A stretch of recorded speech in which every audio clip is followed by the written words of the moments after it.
Day 10 of 100 days weight loss சேலஞ்சில இன்னைக்கு நம்மளோட நார்மல் வெயிட்ட விட, ஃபர்ஸ்ட் டே வெயிட்ட விட 1 கிலோ அதிகமா தான் காட்டுது.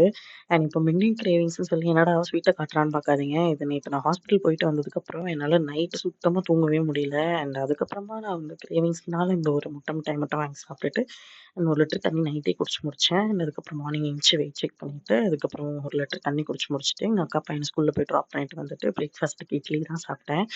அண்ட் 2ண்ட் litre of water, 3 litre of வாட்டருமே இப்பயே குடிச்சுட்டேன். அண்ட் அதுக்கப்புறம் லஞ்சுக்கு எதுவுமே சாப்பிடல. 3 லிட்டர் ஆஃப் வாட்டர் குடிச்சு முடிச்சதுக்கப்புறம், ஈவினிங் தான் லோ சுகர்ல ஒரு டீ அடிச்சேன். அண்ட் இன்னைக்கு ஒரு குட்டி அப்டேட் பெரிய சேஞ்சஸ்ன்னு ஒரு ஒரு வீடியோ போட்டிருக்கேன். அத மறக்காம போய் பாருங்க.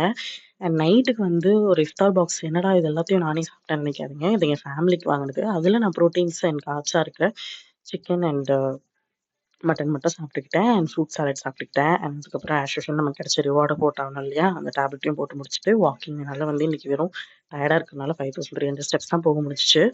நம்ம இன்னைக்கு மட்டும் ஃபுல்லா பண்ணியிருக்கிறது பார்த்தீங்கன்னா, 5000 steps and 5 litres on water குடிச்சிருக்கோம். எப்பவுமே நான் சொல்ற மாதிரி ரிசல்ட்ட விட ப்ராக்ரஸ் தான் ரொம்ப முக்கியம். ஸோ கன்சிஸ்டன்ட்டா இருங்க. பாய்.